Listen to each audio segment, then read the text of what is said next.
the Church of Jesus Christ.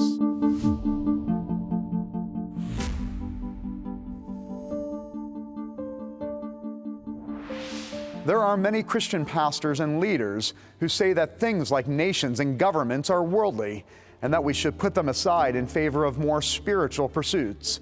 But is that true? A more careful reading of the Bible leads us to the conclusion that it's not. Looking at it from another direction makes it a bit more obvious. Are our families important? Or should we be putting them aside for more spiritual pursuits? It's not hard to see that it's a false dichotomy. We should be valuing our family and valuing spiritual pursuits, recognizing that the family is one of the units that God has given to us for accomplishing just that. A nation is similar. Different ones are governed in different ways. And in America, we've had one that has allowed freedom to exercise our religion, the freedom to gather together to worship, and the freedom to proclaim the gospel openly. That's a blessing, and a more God-honoring way of governing a nation than the way, say, North Korea does it. There are better governments and there are worse governments, and God is the measure of which is better or worse. What's more, when we've been given the kind of gift that God has given us in America, we have a biblical obligation to protect it. We have a stewardship responsibility over what has been entrusted to us.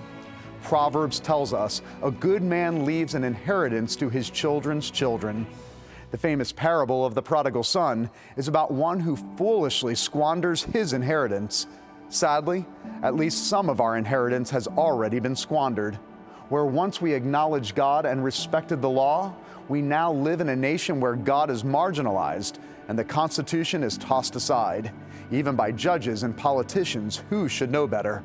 Our Declaration of Independence once declared life as the first right, and we spent the past 50 years slaughtering more than 1 million children in the womb each year.